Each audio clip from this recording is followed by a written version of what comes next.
नमस्कार शेतकरी मित्रांनो, खानदेश कृषी मित्र या यूट्यूब चॅनलमध्ये आपले सर्वांचे स्वागत. मित्रांनो, आज कर्जमाफीबाबत सविस्तर चर्चा आजच्या या व्हिडिओमध्ये आपण करणार आहोत. मित्रांनो, 22 जुलै रोजी कर्जमाफीची पहिली यादी जाहीर झाली. यामध्ये फक्त 553 शेतकऱ्यांचा समावेश होता आणि त्यानंतर आता 23 आणि 24 जुलै रोजी शेतकरी कर्जमाफीची दुसरी यादी जाहीर करण्यात आली आहे. यामध्ये जवळपास 61,900 इतक्या शेतकऱ्यांचा समावेश आहे. पुणे जिल्हा सहकारी बँक या बँकेचे 61,900 इतक्या शेतकऱ्यांची कर्जमाफीची यादी प्रसिद्ध करण्यात आली आहे. या यादीचा आकडा संपूर्ण 533 कोटींचा आहे.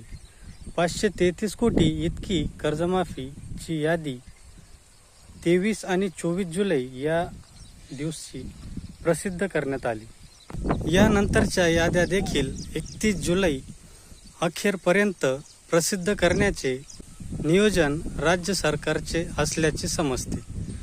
या पहिल्या टप्प्यामध्ये जवळपास 17 लाख शेतकऱ्यांची यादी म्हणजेच कर्जमाफी करण्याचे उद्दिष्ट सरकारने ठरवले आहे. या कर्जमाफीमध्ये एकूण 56 लाख शेतकऱ्यांचा समावेश करण्यात आला आहे आणि 40,900 कोटींचा आकडा हा संपूर्ण होत आहे. एवढी मोठी कर्जमाफी आजपर्यंत पहिल्यांदाच होत आहे. या कर्जमाफीमध्ये पात्र शेतकऱ्यांनी ॲग्रिस्टॅक ॲपवर जाऊन आपले आधार प्रमाणीकरण करणे गरजेचे आहे.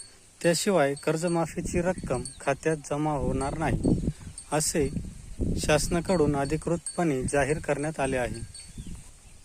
पुढील टप्प्यातील याद्या ह्या देखील 31 जुलै अखेरपर्यंत जाहीर करण्याचे निर्देश राज्य सरकारने दिले असल्याचे समजते. माहिती आवडली असल्यास चॅनलला सबस्क्राईब व व्हिडिओस लाईक करण्यास विसरू नका व इतर मित्रांना देखील व्हिडिओ शेअर करण्यास विसरू नका, जेणेकरून सर्व शेतकऱ्यांपर्यंत ही माहिती पोहोचेल. धन्यवाद.